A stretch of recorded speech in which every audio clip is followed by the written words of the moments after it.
নমস্কার।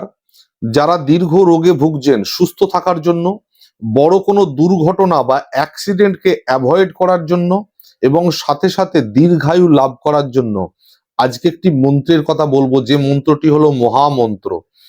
আপনারা এটা জেনে রাখুন, ইতিমধ্যে হয়তো এই মন্ত্র আপনারা শুনে থাকবেন, কিন্তু সুনির্দিষ্টভাবে বলতে পারি এটি এমন একটি মহামন্ত্র যেটি নিত্য পাঠ করলে বা জপ করলে আপনার দুরারোগ্য ব্যাধিকেও অনেকটাই উপশম করতে পারে, বড় কোনো দুর্ঘটনার যোগকে কাটিয়ে উঠতে পারে এবং সহজে মৃত্যুযোগ তৈরি হবে না, দীর্ঘায়ু লাভ হবে।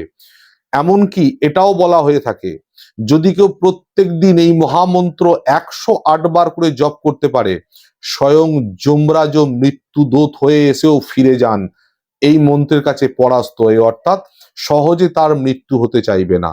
মন্ত্রটি হলো ওং ত্র্যম্বকম যজামহে সুগন্ধিম পুষ্টিবর্ধনাং উর্বারুকমিব বন্ধনান মৃত্যুর্মুক্ষীয়মামৃতাৎ। এই মন্ত্র, যেটাকে বলা হয় মহামৃত্যুঞ্জয় মন্ত্র, এই মহামৃত্যুঞ্জয় মন্ত্র নিত্য জপ করুন, অবশ্যই দীর্ঘায়ু লাভ করবেন, শরীর সুস্থ থাকবে, বড় কোনো বিপদের সম্মুখীন হবেন না।